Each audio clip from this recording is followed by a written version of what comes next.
नमस्कार।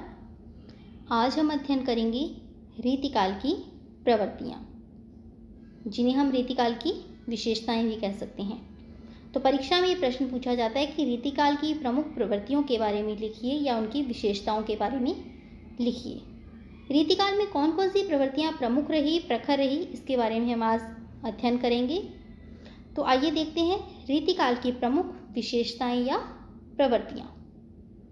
तो रीतिकाल में जो विशेषताएं प्रमुख रही, प्रखर रही, उनमें है रीति निरूपण, श्रृंगारिकता, राज प्रशस्ति, नीति और भक्ति, आलंकारिकता, नायिका भेद, ब्रज भाषा की प्रधानता, प्रकृति चित्रण, काव्य रूप, नारी के प्रति कामुक दृष्टिकोण और चमत्कार प्रदर्शन एवं बहुज्ञता। बहुज्ञता हमें बिहारी के काव्य में अत्यंत देखने को मिलती है। तो ये है रीतिकाल की विशेषताएं या प्रवृत्तियाँ। अब इनके बारे में आगे विस्तार से पढ़ते हैं। तो सबसे पहले देखते हैं रीति निरूपण। रीतिकालीन कवियों के रीति निरूपण की शैली का अध्ययन करने पर इनमें 3 प्रकार की शैलियाँ सामने आई हैं। प्रथम शैली तो है रीति कर्म की। ऐसे कवि जिन्होंने रीति कर्म किया वे ग्रंथ हैं जिन्होंने काव्यांग निरूपण किया, लक्षण ग्रंथों की रचना की। यही इनका उद्देश्य था। दूसरी प्रवृत्ति में वे कवि आते हैं जिन्होंने रीति कर्म के साथ साथ कवि कर्म किया, अर्थात लक्षण ग्रंथों की रचना के साथ साथ अपने उदाहरण भी इन्होंने प्रस्तुत किए। तो इसके अंतर्गत हम कह सकते हैं कि इन्होंने लक्षण ग्रंथ और उदाहरण इन दोनों के रचयिता ये एक ही कवि थे।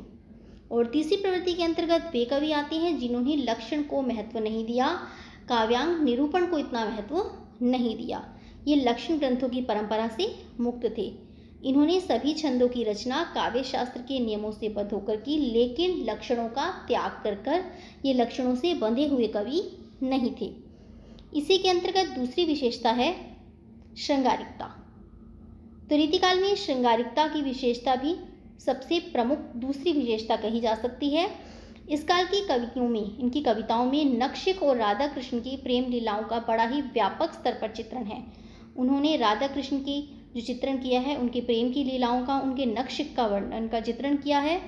और प्रेम के नाम पर, प्रेम के चित्रण के नाम पर इन्होंने अंग प्रत्यंग की शोभा, हाव भाव और विलास का, श्रृंगारिकता का अत्यंत चित्रण किया है। और ये ऐसा चित्रण है जो कि जिसे कि हम कह सकते हैं शरीरी, मांसल, अश्लील चित्रण एक सीमा तक पहुंच गया था।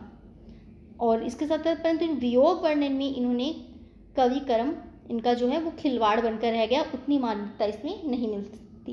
तो इस प्रकार से हम कह सकते हैं कि इनके काव्य में श्रृंगारिकता थी। श्रृंगार की प्रमुख विशेषता रही, जो कि इसकी दूसरी विशेषता है। श्रृंगार के दोनों रूप इसमें मिलते हैं। श्रृंगार के जो 2 रूप हैं, संयोग श्रृंगार और वियोग श्रृंगार, इन दोनों ही पक्षों का चित्रण रीतिकालीन कवियों ने किया। इसमें अपनी प्रतिभा इन्होंने दिखाई। जो संयोग चित्रण है, इन्होंने श्रृंगार में इनके संयोग पक्ष की प्रधानता रही और वो संयोग पक्ष इनका अश्लीलता की हद तक पहुंच गया, जिसमें कि मांसल और शारीरिक चित्रण इन्होंने किया। और वियोग चित्रण इनका मार्मिक नहीं रह सका। परंतु कुछ कवि हैं जैसे घनानंद आदि, इनके काव्य में वियोग चित्रण में मार्मिकता मिलती है। इन्हें जो है शुक्ल ने प्रेम की पीर का कवि भी कहा है। श्रृंगारिकता में बिहारी के दोहे भी काफ़ी प्रसिद्ध रहे। तो जिसमें हम एक दोहा पढ़ते हैं, बतरस लालच लाल की मुरली धरी लुकाए, सोह करे बोहनी हंसे देन कहे नटी जाए। तो इसमें कृष्ण और गोपियों का जो चित्रण है, गोपियाँ जो है उन्होंने कृष्ण की मुरली छुपा दी है। बतरस लालच लाल की मुरली धरी लुकाए, बातों के जो लालची हैं ऐसे कृष्ण की मुरली उन्होंने गोपियों ने लुकाए, छुपा दी है। सोह करे बोहनी हंसे देन कहे नट जाए। जब कृष्ण उनसे मांगते हैं तो वो सौगंध खाती हैं और आपस में एक दूसरे को देखकर बोहों में आंखों ही आंखों में मुस्कुराती है। और जब उन्हें देने को कहते हैं तो वो नट जाती हैं, मना कर देती हैं। तो यहाँ पर बिहारी ने संयोग श्रृंगार का चित्रण बड़े ही सुंदर रूप में प्रस्तुत किया है। इन्हीं का एक और दोहा देखते हैं जिसमें इन्होंने नक्षिक का चित्रण किया है। नेत्रों का जो है क्रियाएं, नेत्रों के वार्तालाप को इसमें इन्होंने दिखाया है कि किस प्रकार से नायक और नायिका जो है आपस में परिवारजनों के बीच में बैठकर आंखों ही आंखों में बातें कर रहे हैं। कहत नटत रीझत खिजत मिलत खिलत लजियात, भरे फोन में करत है, नैन नहीं सो बात। अर्थात नायक और नायिका जो है परिवारजनों के बीच में बैठे हैं और इसमें जो है नायक नायिका से मिलने के लिए कहता है और आंखों ही आंखों में नायिका जो है नटत मना कर देती है और उसकी इस क्रिया को देखकर जो है नायक रीझ जाता है और खींचता भी है और इस तरह इस स्थिति को देखकर उनके नेत्र आपस में मिल जाते हैं और फिर मिलते ही वो प्रसन्न हो जाते हैं, खिल जाते हैं, प्रेम जाग जाता है। और जब उन्हें यह आभास होता है कि वो परिवारजनों के बीच में बैठे हैं तो फिर वो लजिया जाते हैं, लजियात। तो इस प्रकार से नेत्रों के द्वारा नायक नायिका के मौन वार्तालाप, मौन संवाद को दिखाया गया है इसमें कि किस प्रकार से वो नेत्रों से कहते हैं, फिर नायिका नटती है, मना करती है और उसकी इस क्रिया पर जो नायक रीझता है, खींचता है और फिर वापस से उनके नेत्र मिल जाते हैं और उनमें प्रेम खिल जाता है। और जब उन्हें आभास होता है कि वो परिवारजनों के बीच में बैठे हैं तो वो किस प्रकार से लज्जित से हो जाते हैं। इस प्रकार से भरे भवन में करत है, नैनन ही तो बात। पूरे भवन में जहाँ परिवारजन बैठे हैं इस प्रकार से नैनों से वार्तालाप कर रहे हैं। तो यहाँ पर बिहारी ने नक्षिक वर्णन में नेत्रों का बड़ा ही सुंदर चित्रण प्रस्तुत किया है। अगली विशेषता है राज प्रशस्ति। तो रीतिकाल के जो अधिकांश कवि थे वे दरबारी कवि थे। जिन राजाओं के वे आश्रय में रहते थे उन्हीं की महानता का, उन्हीं के गुणों का इन्होंने गुणगान किया। ये इनकी एक तरह से मजबूरी भी थी कि इन्होंने अपने आश्रयदाताओं की अतिशयोक्तिपूर्ण प्रशंसा की। भूषण जैसे कुछ कवि रहे जिन्होंने अतिशयोक्तिपूर्ण कविता ना करके एक उसमें वास्तविकता दिखाई देती है। तो भूषण जैसे कवि अपवाद में हैं जिन्होंने अपने आश्रयदाताओं का गुणगान तो किया है जिसमें कि अतिशयोक्तियाँ नहीं है, एक जो है स्थायित्व है, एक वास्तविकता है।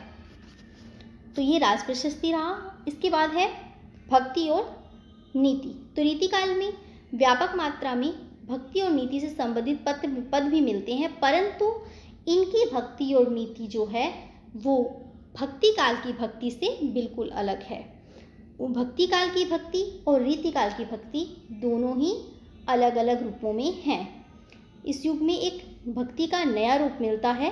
राधा कृष्ण की लीलाओं में इन्होंने जो चित्रण किया है उसमें भक्ति भावना कम है, श्रृंगारिकता अधिक विद्यमान है। और दरबारी वातावरण के कारण भी इनके काव्यों में जो है नीति संबंधी युक्तियाँ भी मिलती हैं। भक्ति के नाम पर हम अगर भक्ति और नीति के नाम पर माने तो पद्माकर एक ऐसे कवि हैं जिनके काव्य में ये देखने को मिलती है। इसके बाद है अलंकारिकता। रीति काव्य की एक अन्य प्रधान प्रवृत्ति हम जिसे कह सकते हैं वो है अलंकारिकता। और बहुत सारे कवियों ने अलंकारों के लक्षण उदाहरण दिए हैं, लक्षण भी प्रस्तुत किए हैं और साथ साथ इन्होंने इसके उदाहरण भी प्रस्तुत किए हैं। अलंकारों का इतना अधिक प्रयोग किया है कि वह साधन न रहकर एक साध्य रूप में बन गया। वो साधन नहीं रहा, एक साध्य बन गया, एक अत्यंत आवश्यक जो है बन गया। इसमें काव्य का सौंदर्य बढ़ाने की अपेक्षा कम हुई तो इनका ध्यान अलंकारिकता की तरफ अधिक रहा और ये काव्य के जो भाव पक्ष से थोड़ा हट गए, अलंकारिकता के तरफ झुकते गए। तो ये अलंकारिकता रीतिकालीन कवियों की प्रमुख विशेषता मानी जाती है। उसके बाद है नायिका भेद। नारी को काम वासना की तृप्ति का साधन मानकर इस काल के कवियों ने नायिका के विविध भेदों का और उपभेदों का विस्तार से अपने काव्य में वर्णन किया, चित्रण किया। इन कवियों की लेखनी से नायिका भेद का जो सुंदर वर्णन प्रस्तुत हुआ है, जो प्रकाश में आया है, इन्होंने नायिका भेद जो किया है उसमें उत्तेजकता और कामुकता अत्यंत मात्रा में दिखाई देती है। तो इस प्रकार से कह सकते हैं इनका नायिका भेद वर्णन उत्तेजकता और कामुकता से भरा हुआ था। अगला है ब्रज भाषा की प्रधानता। तो इस काल के कवियों काव्य में ब्रज भाषा मिलती है। तो यह काल ब्रज भाषा का एक तरह से स्वर्णयुग कहलाया। भाषा में वर्ण मैत्री, अनुप्रास तज्य अर्थात अनुप्रास अलंकार का बहुतायत से प्रयोग, ध्वन्यात्मकता मिलती है और शब्द संगीत आदि का पूरी तरह से निर्वाह किया गया है। भाषा की मधुरता के कारण अन्य कवियों का भी इनकी ओर ध्यान गया। उसके बाद है प्रकृति चित्रण। तो रीतिकाल में प्रकृति चित्रण जो है वो उद्दीपन रूप में मिलता है, और ऐसा उद्दीपन रूप में चित्रण है कि जो संयोग श्रृंगार को अधिक बढ़ावा देने वाला प्रकृति चित्रण है, जो संयोग को बढ़ाने वाला प्रकृति चित्रण है। प्रकृति का इन्होंने उद्दीपन रूप में चित्रण किया है। स्वतंत्र और आलंबन रूप में प्रकृति चित्रण बहुत कम स्थानों पर मिला है। यह स्वाभाविक ही था, क्योंकि दरबारी कवियों का जो चित्रण है उसमें आकर्षण का केंद्र नारी थी। इनका ध्यान प्रकृति का स्वतंत्र रूप की ओर न होकर इनका कार्य था अपने आश्रयदाताओं को प्रसन्न करना। तो इन्होंने जन काव्य ना लिखकर दरबारी काव्य लिखा, दरबारी जगमगाहट से पूर्ण काव्य लिखा, जिसमें कि प्रकृति चित्रण उतना महत्व नहीं रख सका, केवल उद्दीपन रूप में रहा, और वो भी ऐसा उद्दीपन जो संयोग श्रृंगार को बढ़ाने वाला था। इसी श्रृंखला में आगे आते हैं, हम काव्य रूप पढ़ते हैं। तो रीतिकाल में जो काव्य रूप मिलता है वो हमें मुक्तक काव्य मिलता है। काव्य दो प्रकार का है, प्रबंध और मुक्तक। तो इसमें हमें रीतिकाल में जो काव्य मिला वो है मुक्तक काव्य की प्रधानता रहती है, और राजाओं की काम विलास का, उनकी काम क्रीड़ाओं को उत्तेजित करने की, उनकी मानसिक थकान को दूर करने के लिए कवि ने अपनी जिन कविताओं का आश्रय लिया वो मुक्तक कविता रही, वह मुक्तक काव्य रहा। अतः इस काल में कवित और सवया इन दो छंदों की प्रधानता रहती है। इसके बाद है नारी के प्रति कामुक दृष्टिकोण। इनका नारी के प्रति कोई सम्मानजनक दृष्टिकोण नहीं था, उसे एक इन्होंने काम वासना की चीज माना। इसका इन्होंने अश्लील, श्रृंगारी और मानसिक चित्रण प्रस्तुत किया है। तो रीतिकाल के कवियों में नारी का जो नक्षिक वर्णन व्यापक पैमाने पर, अत्यंत बड़े स्तर पर मिलता है, परंतु नारी के जो इन्होंने चित्रण किया है उसमें जो है कामुकता अत्यंत दृष्टिबोधित होती है। नारी के बाह्य रूप का स्थूल और मानसिक चित्रण, उनकी वृत्ति इसमें अधिक रही, इसको इन्होंने अधिक प्राथमिकता रही। उसका मानसिक और शारीरिक चित्रण किया जिसमें कि अश्लीलता नजर आती है।